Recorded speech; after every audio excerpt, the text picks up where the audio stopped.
Florida Road Tripping. On my channel, I'll be sharing places I travel and visit in Florida and beyond. Hello everyone! In this video, you'll see a drive-through tour through the city of Bushnell, Florida, which is located in Sumter County.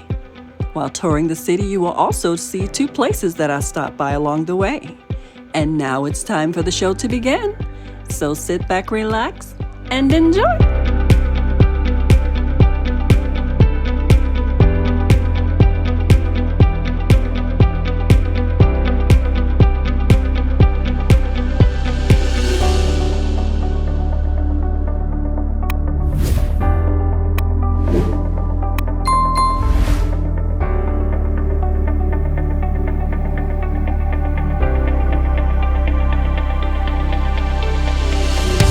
One of the places I visited was Bushnell's downtown area. As you can see, there's lots of places where you can sit and relax, walk around and observe their beautiful art they have on display, and there are even lots of places where you could take some nice pictures.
The other place I visited is the Dade Battlefield Historic State Park.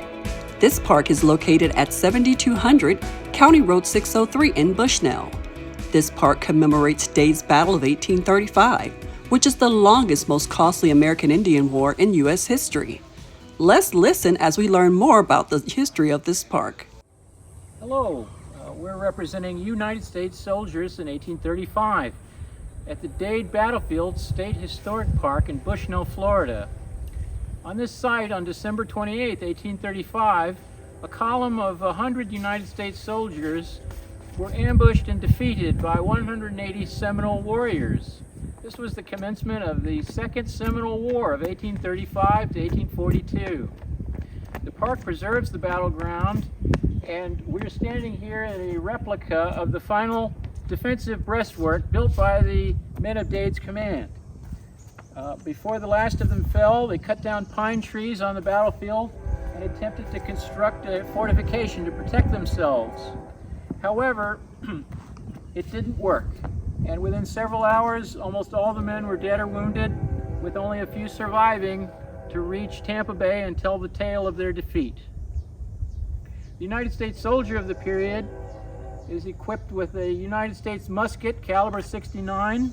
The flintlock musket fires with the use of a piece of flint mounted on the lock. It's a muzzle-loading weapon.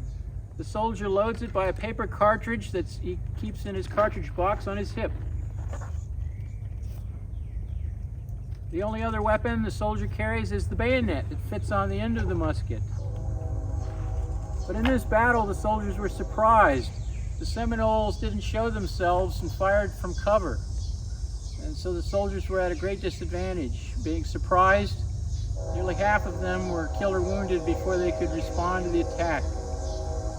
Each soldier also carries a canteen and a haversack on the march, the canteen for fresh water when it's come across on the rivers, and a haversack or a bread bag to carry his marching rations. We're not wearing the uniform of the Army, we're wearing the fatigue dress of the United States soldiers. This sky blue jacket and forage cap of cheap leather are what we would wear in garrison when we were working on working parties. So it's suitable for wear in the field as a camping dress. The actual uniform of the Army was much more ornate and unsuitable for marching around in the Florida wilderness. The bodies of Major Dade and his command were recovered on February 20th, 1836 by another column of United States soldiers. They were interred here in the center of the breastwork, their final defense. The officers were buried separately to the rear. Here they remained until 1842, and at the conclusion of the Second Seminole War, a party was sent here to retrieve the bodies, which were subsequently reinterred in the St. Francis Barracks Cemetery in St. Augustine, where they remain today. It would overflow, and it would overflow through this low spot here. Well, in the 1920s, to drain this area, this was dredged out. But during the battle, this was a low spot filled with high grass, and it was dry. And a lot of the Seminoles were to our left, hidden in the low spot in the high grass, and then there were more Seminoles north of us. And the head of the column got right here when the ambush struck. And Lieutenant Mudge at the head of the column was shot in the chest and fell here.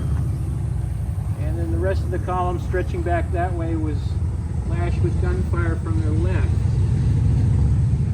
Interviewing the Seminoles afterwards, particularly by Captain McCall of the 4th Infantry, that Major Dade was shot by the Seminole chief Micanopy, who was positioned not far away, somewhere in the vicinity behind a clump of palmettos. Ahead of Major Dade at the time of the ambush was a small advance guard of several men.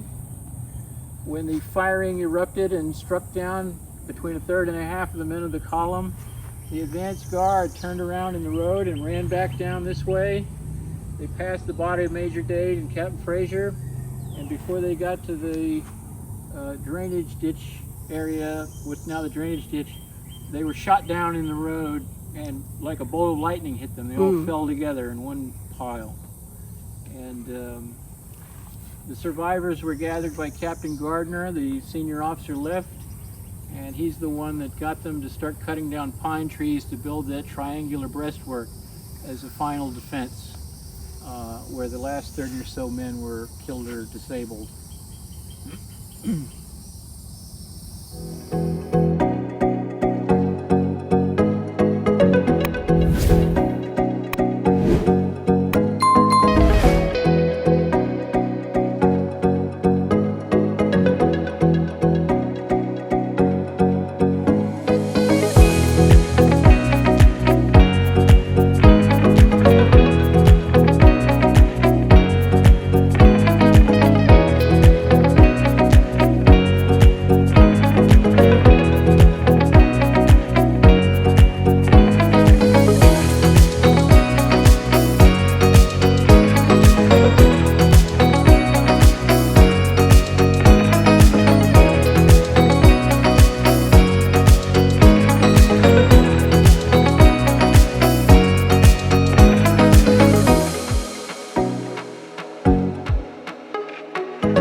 Okay everyone, we've come to the end of another video. I do hope that you did enjoy.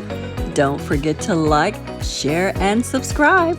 Stay tuned to my channel to see where I'll go next. Until next time, bye!